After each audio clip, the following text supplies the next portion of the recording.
And we're live again, and we have Ian Guerin back on the show. Technical difficulty. Look, guys, I'm gonna be honest with you. When it's live, anything can happen. Just for history's sake, I've had internet go out on both parties. I've had computers die. I've had iPads die. I've had electricity go, and this is the dicey situation that we face ourselves in when we do lives. But it's something that I've committed to keep doing just because I love it when people interact. So that being said, Ian is back, and we're going to continue on with the show. And it's why I called it part two for those of you who are keeping notes on the title of the interview. And I will splice both of them together once it's all completed, so you can have it from start to finish on YouTube right after this. Now, we did play a little excerpt of Class of 1,000 Stars, and Ian, I told you this already. This is one of my favorite tracks that you've done. Tell me a little bit about the Class of 1,000 Stars as a track, just because I'd love to know where that all came from. Class of 1,000 Stars goes way, way back.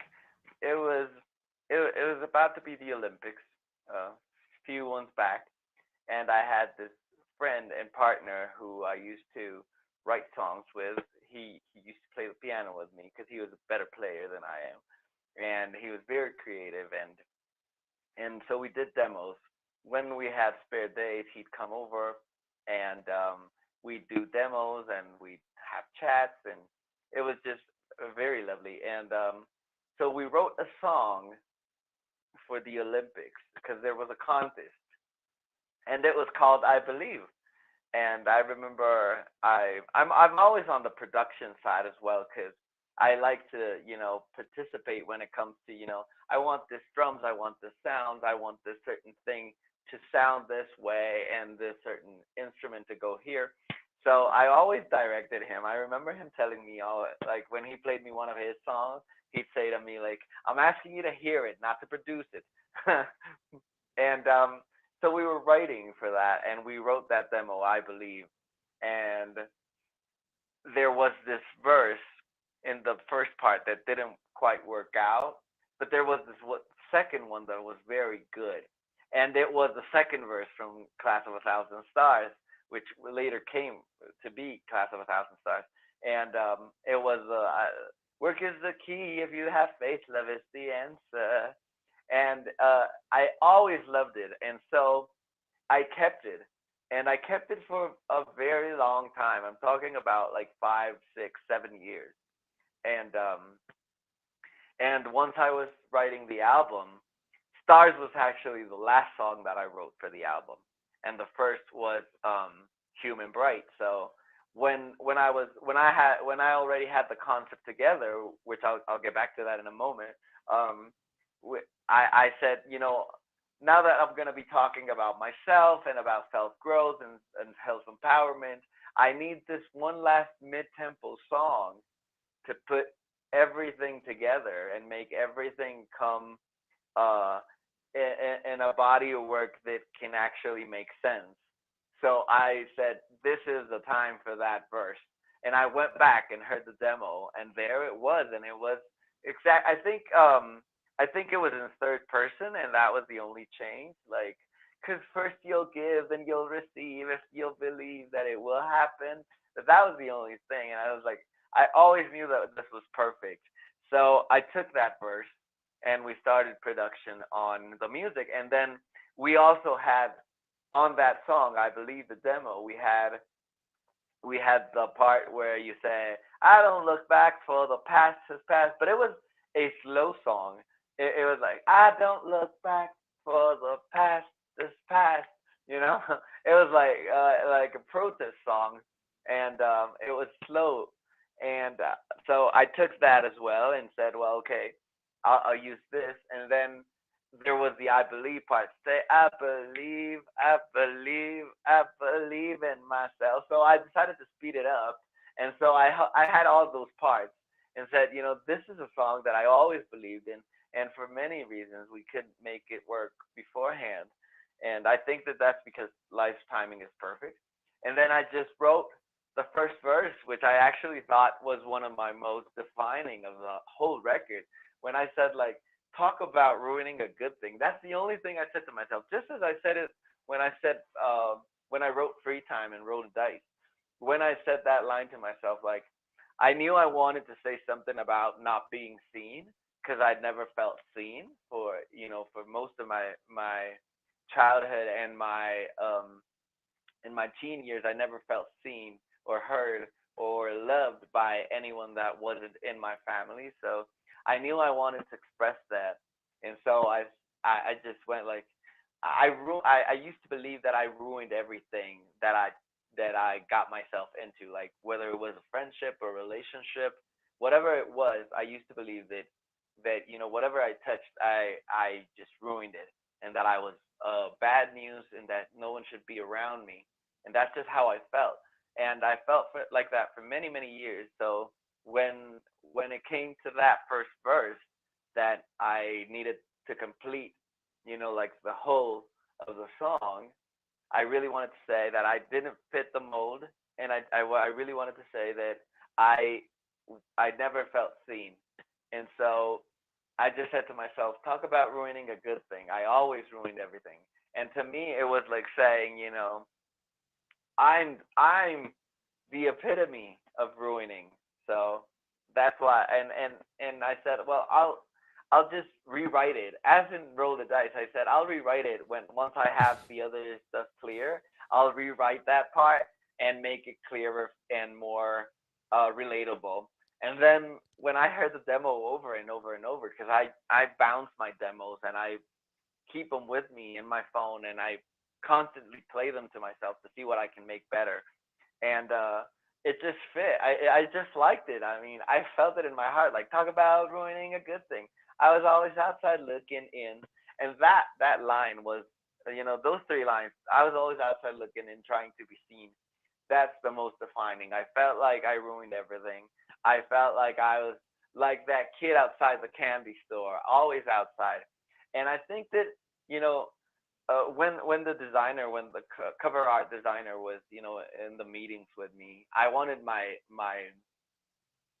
figurine to have like shades, and she said it can't have shades because I get the feeling that you're talking as if you don't feel like that anymore, but there's still a slight this little part of you that does feel like that. So I want to keep it vulnerable, and that's why like the bust has the eyes open and it doesn't have any shades.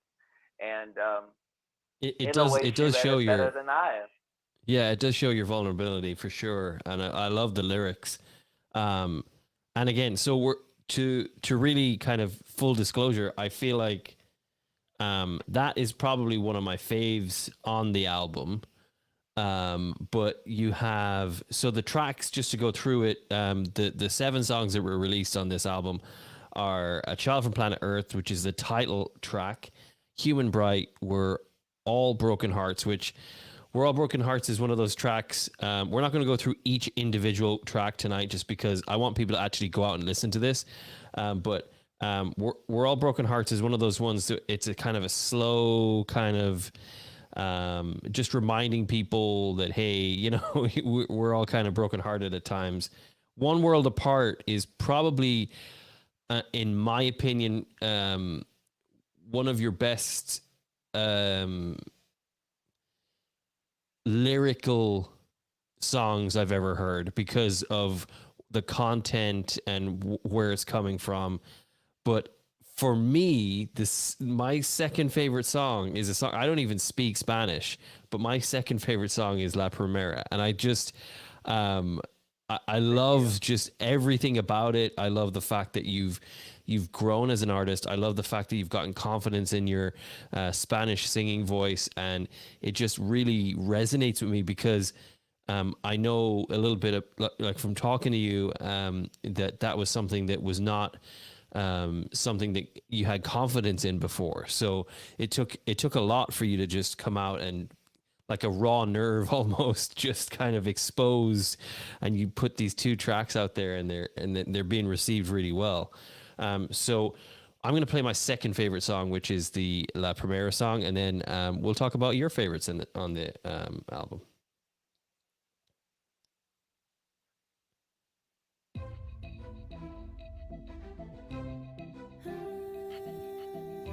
hush, baby. Yeah. A mí nadie me contó y no es interpretación, no te veo feliz. Tú no eres así. En el ciclo de la vida no me he vuelto a conseguir, qué pena. Qué pena. Pero si crees que es ahí, yo me salgo y que se salve quien pueda. Tuviste que dejarlo a la primera. Tuviste que dejarlo a la primera. Pero ahora que ya tienes que te quiera, bonita que se vea, bonita que se vea. Tuviste que dejarlo a la primera. Tuviste que dejarlo a la primera. Ahora que ya tienes que te lea, deja de estar texteando, no quiero que me quieras. Vamos a empezar por la verdad, no te traigas loca. Nah, girl, solo me quería para no esperarlo como una tonta sola. Vamos a empezar por innovar, pues decirnos la verdad es toda una novedad. Pero por fin voy a aclarar todas las dudas que cargaban, que me rompían el alma y siempre me despertaban, baby. 1, 2, 3. Tú dijiste que era él quien escribía, que era él que perseguía, y ahora que me lo confía veo que era una agonía despertar día con día sin saber si será el día en que él decidiría que era. So honestly, I don't know what else to say other than that is the epitome of what. Hold on, I think I have a sound effect for that.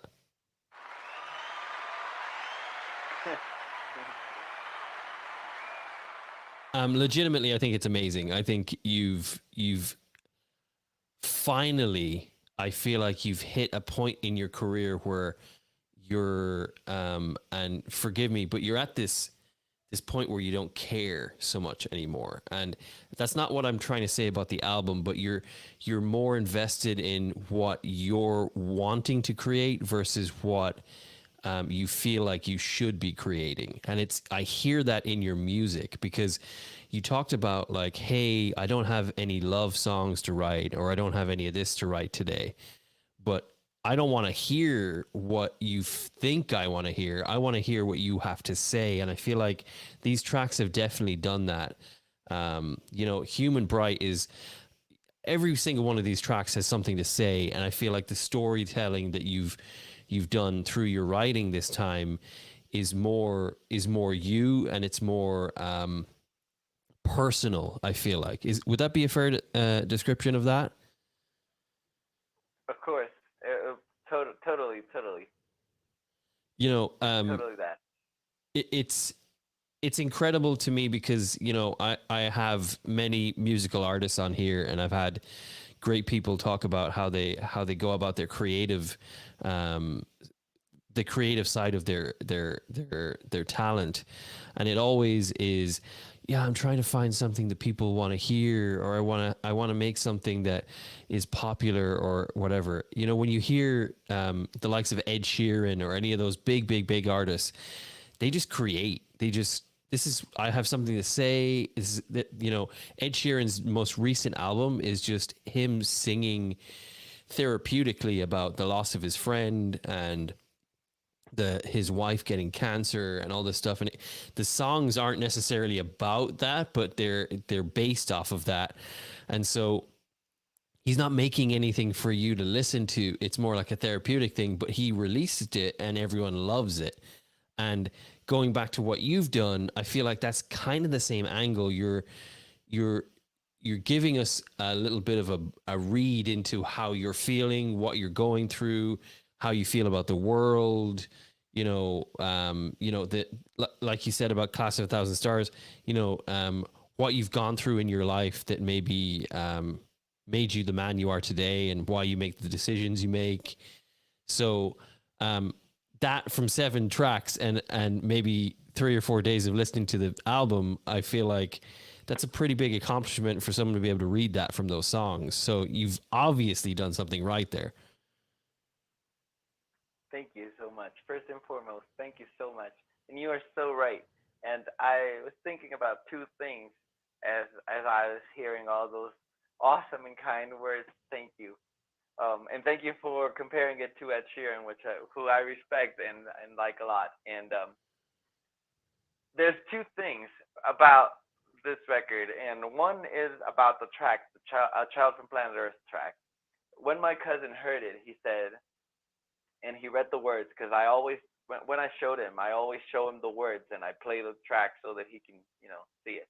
And he said, "This song summarize summarizes everything that you've been throughout your life and who you are today. This song, A Child from Planet Earth, is the summary of your whole life." And I felt that because it is true. It is true. I think that it worked through my insecurities, and it explains why I've literally felt the stars since I was a small child. And then as you grow up, you start being told, don't do this, don't do that, follow this. And I've been told that you were saying that, I'm doing songs that people want to hear, that common, that many artists replicate. I've I've heard so many, if not hundreds, if not thousands of people tell me, maybe you should do this, you should do that, try this, try that. Maybe you should sound a little bit like this, or if you did it simpler, you know. To me, it's just art, and as we talked earlier today when we were discussing tonight, it's just art, and I just think that when you create, it's not a product. It's your work of art, and then it becomes a product. But I think it has to be honest first. So uh, the second thing is, I ever since I was writing Irreplaceable, if people go back and listen to Irreplaceable, they'll find something. They won't find an album that's following any sonical trend because I didn't want to do that. I just wanted to do an album that sounded as a mixture of the albums that inspired me growing up, that made me feel good, that made me feel Mm, protected, that made me feel like I fit in. The Usher albums, the Michael Jackson Invincible album, the Emancipation of Mimi by Mariah, you know, all of those albums that sounded to me like a safe place. And now with this record, I wanted to do that same thing, but I wanted to do something that was different. And well, the first principle was I don't want to follow any trends because that was from Irreplaceable. I had that even from Irreplaceable. Um, I didn't want to follow any trends because I have this say, and the saying is, you I can't set the trend if I'm too busy following it. So I want to do my own thing. I want to write my own it's a good. songs. That's a good saying. Going going back to that you just said, people, I encounter a lot of artists, 98% of them come to me and say, I want to do this because someone that I admire is doing that and people are following. And so I get the sense of wanting to get famous and wanting to get not rich, but wanting to follow some trend. And I'm like, I have this perspective where if I do trendy music, then I'm going to die with the trend and my music will die with it. Mm, And if I mm. do a timeless record, a legacy recording, I, for example, One World Apart, I don't know if you agree with me, and I'd love to see if you do, and it's okay if you don't. Um, One World Apart to me is a record that has the quality, the timelessness, the elements to be a record that we will be playing 50 years from now as we play any Sinatra record. And I'm Right. going too far with that statement. But I'm not talking about the quality of the artist. I'm talking about the quality of the record. It has what it takes to make it last forever. And So every time I hear it, I just really think to myself, wow, I really outdid myself with that one. It's such a beautiful song and it can live on forever. And it gives me a sense of peace to know that all of these tracks will be there to be discovered well after I'm gone. And so I don't follow trends, and I don't ever focus on I want to see what people are into, and so I'm gonna give them that because my idea of that is I'm going to do whatever the hell I want, and and then people will be into it because I will put that in front of them, and not right, because I want to impose that, but because people know what's good. The right. audience knows better. So Well, when you they get your hear a good organically. record, You they'll find your know own followers. Organically, by just creating, you find exactly, your own followers. Um, so would it be fair to say exactly. then? I think the Sorry to cut you off. Would it be fair to No say worries. then A Child from Planet Earth and One World Apart would be your two faves? Yes, with a very close second with in World Broken Hearts, because that's such an upbeat record. I Yeah, mean, yeah, yeah, I, yeah. I I I do. get I hyped with feel that. that I one. feel it. To be honest, it was hard to pick my faves out of this, but when I listen to the whole album, I think it's a great album just in its entirety. But the songs that really kind of are the ones that are probably going to be heard the most, even though yes, One World Apart and all of that, you know, these are great tracks too. But the ones that I'm going to remember this album for the most is the day that Ian Guerin decided that he was going to start singing in Spanish again and had the confidence to create a track that sounded like he'd been doing it all this time. So that's what I'm going to remember this album for, because we talked about this before. You know, you started doing it when you were younger and everything, and when you were doing the when the soundtrack for the movie that you were part of, they had you singing a little bit Espanol in that. But this is you. This is you standing out on your own,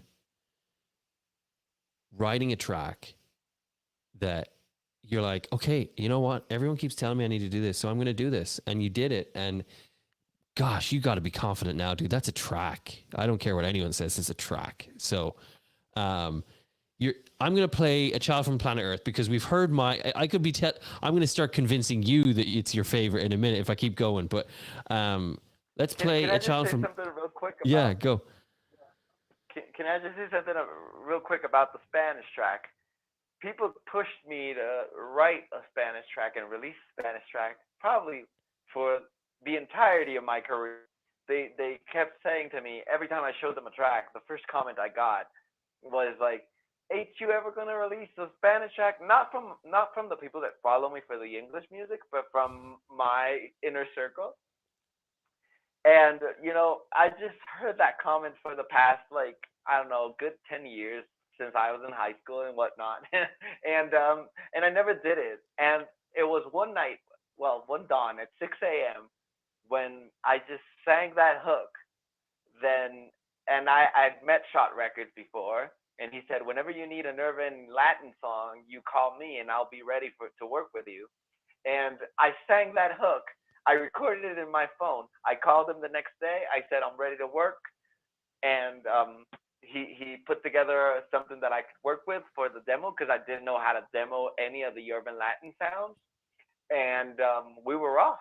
We were off. It got Wow. written in like 15 minutes, and it took people 10 years of convincing, but that's why I say timing is perfect, because that night, after 10 or so years of hearing that, I just went like, okay, it's time. It's an awesome song. It's gonna be wonderful, and people are gonna feel it. And most importantly, I felt it, and Great. I didn't want it to sound trendy, but we'll get to that. Of course, of course. So let's play your first favorite song, or we won't say first or second favorite, because to be honest, they're your two faves on the album. So we're just going to play the title track, A Child from Planet Earth. And this is, for those who are just tuning in right now, this is Ian Guerin's new album, out today on all streaming platforms. This is the title track right here.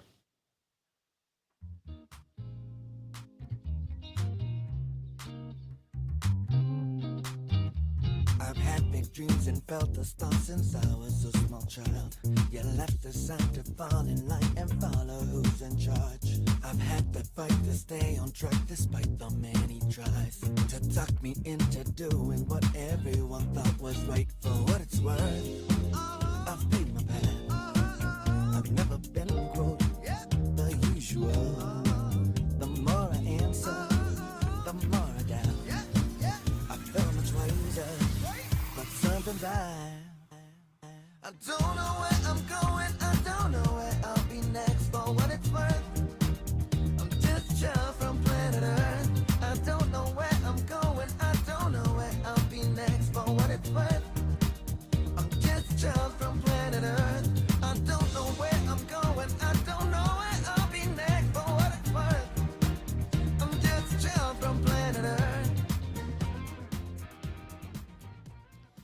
So that is A Child from Planet Earth. I don't want to play too much of these tracks because I really do want people to go out and listen to the whole track themselves and really immerse themselves in the music, because you're just so good at what you're doing. And it, for those who are looking for suggestions on when to listen to this, I got to listen to it while I was sitting in traffic on the way home, and it took up my entire journey home. So I was able to listen to it twice. It was an hour long commute, and I got through the album twice. So, but yeah, it's a great, great, great album. And A Child from Planet Earth is one of those tracks.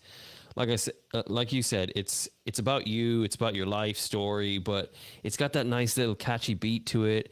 And again, just because I have a favorite song on the album, Class of 1,000 Stars, obviously because of just what it is, and then La Primera. It's not that I don't like the other tracks on the album, and I want to really preface that by because it is important that everyone listens to every track on the album. But rightly so. I mean, this is one of your favorites, and I can feel it. Like, I can feel that you're having a lot of fun, that you're like, yeah, man, this is me. This is how I sing. This is how I do it. The beat's great. It just feels really great, really good. So congratulations, man. That's a really good track. Thank you so much. And yes, it's totally my favorite. Even as I've heard it a million times, and even as I was hearing it now, and seeing you enjoy it as I heard it, I was thinking, the moment I knew that this track was meant to be something special was when I wrote that last ending part. And I won't sing it because people ought to go to listen to it. But that outro that it has, where it repeats the thing where I bring light and I'm bringing light. Fun. Well, not so much. I have a fun story, but it was a story. um, when I put that together, and I had that part, and I didn't know what to do with it, and so I started playing around with it. I just played a demo, and I record myself, so I started playing the demo, going off of the beat with it, and thinking, how am I gonna? I wanted it to be a simple outro, something that would be memorable, but at the same time it was simple. And I remember that one time where Sherry Nelson, this host for the show, who I really, really, really, truly, dearly love, she said that when I come into a room, and when someone came into a room and turned on the light, there I was, because I had this innate bright light. And I remembered that line, so I started playing around with that, and I wrote that, and I had two stanzas of that, and then it ended, and I said, I'm not getting fully nurtured by it, so I need another one. So I literally cut and pasted that, and did a third spin of that. And then when I added the third spin, I started thinking, okay, maybe we could have four vocals here. And I started recording different vocals. And then when I heard that, and I did a little mixing so that it was audible, when I played it, man, I cried. And I'd never ever before in my life cried. I lifted up my arms up to the sky, and I started crying, and then I bent down on my knees, and I said, thank you, thank you, thank you, universe, for allowing me to write this. I was so emotional, and it still happens to me. The other day when I got to see the album promo for the very first time, it has that part in. And when it started and I heard it, I felt that need to cry again. That was so emotional. So I knew that it was going to work. I think that that's when you know a song is going to be something, because it makes you feel. And going back a little bit to what we were saying about some artists, wanting to see what the people like so that they could create around that. I don't think that's the way to go just because it doesn't make me feel anything. I think that if it makes me feel something, then I can get someone else to feel something. Right. It's always a good time to self promote, but that's what the song says. Uh, I so I can help someone else. I don't know where I'm going. I don't know where I'll be next, but I want to help someone else, and that's like Right. the motto of the whole story. So it has to make you feel, and that song just makes me really, really, really emotional. Every time I hear it, it's like, yeah, it's like patting myself in the back, like, yeah, that's you, and you're doing great, and you can do this. And I also think that it's very relatable, because we've all felt like that. I wanted that to be Every a day, buddy, constant every repetition, day. because Every day you because feel like that, you know?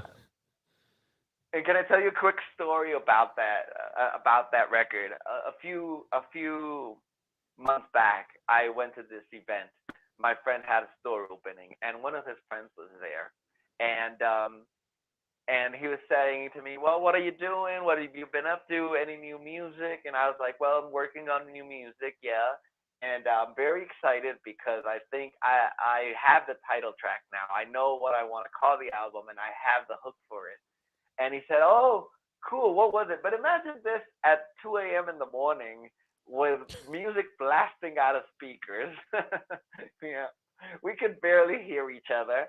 And I was like, "You're really asking me this?" And he said, like, "Yeah, throw some lines." And so I just shouted into his ear, "I don't know where I'm going. I don't know where I'll be next. For what it's worth, I'm just a child from planet Earth." I promise you, he went around like 5 or 6 or 7 people. I'm not going to say the whole party, but he went around a lot of people saying, "Hey, hear this that he just told me. This is incredible. This is my line. This is my song. I love it. This is what I feel like every single day of my life." And I was like, wow, right there on the spot. I was like, wow, thank you so much, because now I know that someone else feels that. And I knew that it was going to be relatable. Of course, when the record came out, the first thing that I did was create a link for him, and I sent it personally to him. I was like, here's your song, and this is your record. And that was such a validating moment for me. So Right. You know, I just wanted to share that. yeah, no, I appreciate you, dude. That's awesome. And this is what this is all about, you know. And everyone watching is free to ask questions as well. But I feel like your stories are so incredibly compelling, and they're true to you, and you're just opening your heart for us tonight. And I really appreciate that. And thank you. It's I think the biggest thing about that is that, and what really kind of resonates with me about that story is not everyone's going to like your music, dude. That's not what we're doing here. You know, it's like when you make a song, you be happy with the song. And then if it's just like me, when I'm making these podcasts and I'm doing these streams, I'm not asking for everybody to be watching these. It'd be great if everyone did, but if I connect with people genuinely on a level that they feel like they've been entertained and that they're happy with what they've seen today or tonight or whenever they watch this, that's my goal. If I reach 10 people, I'm quite happy with that. And it's the same kind of thing for making music or anything else. And I get that from you now that you just, as long as you're connecting with people, if it's 1,000 people, 1,000,000 people, like 200 people, it feels so much more genuine when these people feel what you're feeling. They hear your words and they're very connected to you versus being bombarded with your music because it's on the radio. Like they've consciously made the decision to go and find your music and keep listening on the stream, on everything else. And it's a big deal. So I again, I applaud you for just being able to do this and go out and actually make this music, because I know how vulnerable that can make people feel and how much you're really putting yourself out there when you make a product like this. Now, moving on to the next song, One World Apart. I think this is the one that is a good segue, because we're talking about making ourselves feel vulnerable and talking about things like that. This is just, I think the easiest way to deal with this is if we listen to it and then we talk about it, because I don't think anyone's going to understand what we're talking about until they actually hear it. But it is a very, very special song. So let's kick that off.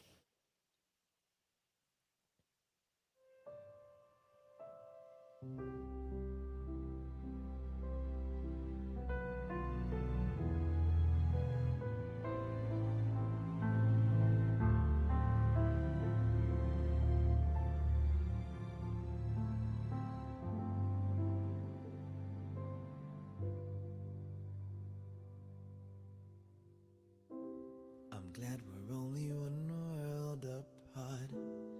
'cause I can almost feel your presence. Even when you're vibing somewhere else. It was one of those days again when I had to walk alone, when I had to be strong enough to carry myself back home. I'm glad we're only one world apart, 'cause I can almost feel your presence, even when you're vibing somewhere else.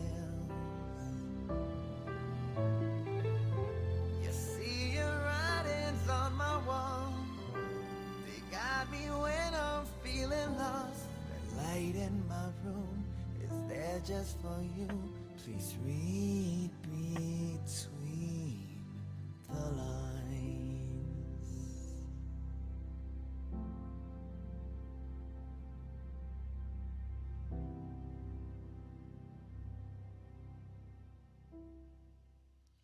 So I'm gonna cut it out there just because it kind of it gets a little deeper after this, and then we get it's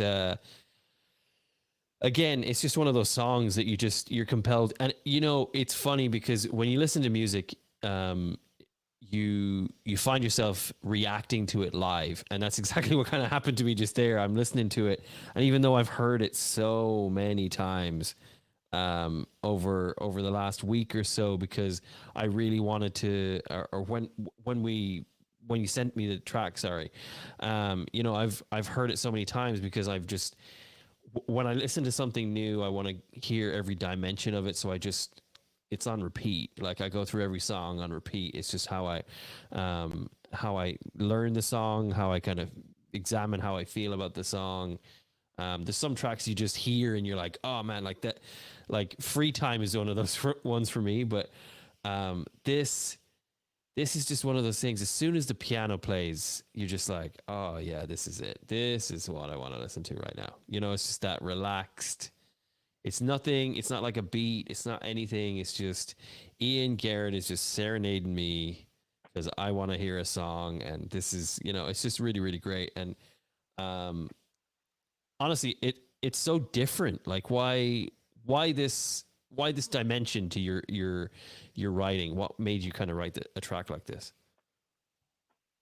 Well, I've been a fan of Diana Krall and Tony Bennett for the better part of my life. So I remember being in high school and going out to buy my lunch every day and hearing the same Diana Krall track every single day from the same record, and I doing the same things with the music of Tony Bennett.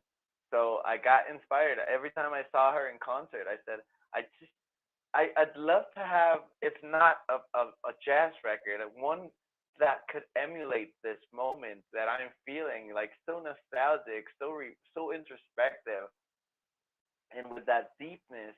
And at the same time, it's they're very simple words, but it has this deepness to it that just makes you feel, as you said, comfortable with what it's soothing, right? So I wanted to create that, and for this record, once I decided that I was going to put together a theme about my own life, I was going to be the child from planet Earth, and I was going to talk about love on the dance floor. I was going to talk about my view on the world, and I was also going to have the sounds that I wanted. I was going to have my view on myself, and then I was going to have the sounds that I wanted. And one of the sounds that I wanted was, I really wanted like a jazz sounding song that had like this little itsy bitsy touch of Disney with it, because I love Disney tracks. Like I wanted a I was mixture just of gonna say Diana that. Krall and Aladdin. You took the words right out of my mouth, dude. I was literally gonna say it's like something out of Disney. Yeah, Ian. Honestly, I gotta applaud you, dude. It's an amazing album. But I'm gonna cheat just a little bit because I know that we said we were only gonna do like a couple of tracks, my faves and your faves. But La Primera was so good. But I also know that there's another track that you kind of like because it really kicked off this spark that is hopefully going to be a blazing flame, which is you singing Spanish tracks more. So I'm going to do this, and I promised I wouldn't do this, but I'm going to do it anyway. Could I say something before you play the Hold track? on, here we go. Hold on. Okay.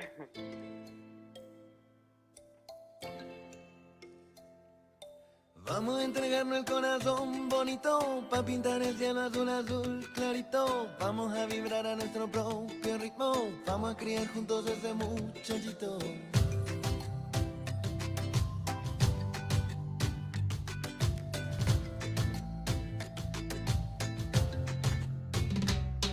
Tengo miedo de perderte, tengo miedo a amanecer como todos esos años que no supe qué iba a ser. Que me vi en el espejo sin saber quién era yo, sin saber bien cómo haría para arreglar mi situación. Tengo miedo de dejarme ser y que me quieras bien, miedo a que sea solo un sueño y el reloj me saque de él.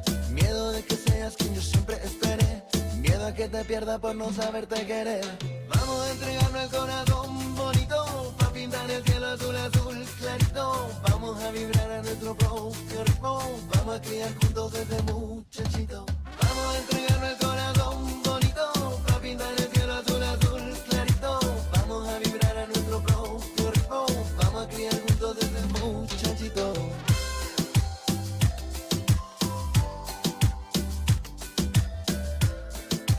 Dude, I love the xylophone. The xylophone is it, man. It's right there. It's like ding, ding, ding. Oh, dude. Seriously, I know you wanted to say something before, and I cut you off because I know what you're like. You're still got that little nerve in you when I start playing Spanish tracks. But I want to let you know right now, everyone that's watching this, everyone that's listening to the track, everyone that's listened to what we've shown them tonight, and anyone that's going to go and search these down on Spotify, Apple Music, wherever you listen to your favorite stuff. I'm telling you right now that your voice is incredible. You have an amazing talent, but do not shy away from the Spanish tracks, my friend. You are very, very talented. I do not even understand what you're singing, and I'm dancing to this stuff. So it just... there is a feeling that you get when you're listening to your music, and it is just joy. That's the best way to describe it. You bring joy with your music, and I encourage you to never shy away from just creating what you feel. And I think that is one of the biggest things I got from tonight and from listening to your music over the last couple of years, and then your album as well. It's just a great track, and I know that there's many more to come. So thank you so much for making this. It's just fantastic. Man, you almost made me cry, man. God, well, I didn't want to make you cry. I didn't want to make you cry. No, those are very beautiful words, man. Thank you for your kind words. So because this is a kind of a two-parter, it's kind of a weird one tonight where we had some technical difficulties. What I am going to do is I'm gonna do the video file that we played in the beginning and the first half of the show. I've never said the first half of the show before, but for those of us who haven't been part of our first stream before we had technical difficulties, this is announcing you onto the world again and onto the world stage. Here we go. The most dependable hitmaker of our generation is back. Ian Guerin, A Child from Planet Earth, the new album. Including viral hit Class of 1,000 Stars, Europe's newest classic, We're All Broken Hearts, and for the very first time, 2 new Latin numbers. Ian Guerin, A Child from Planet Earth, the new album, available on all streaming services now. Follow Ian Guerin at I Am Ian Guerin and join the experience today. Ian Guerin, A Child from Planet Earth. Listen now.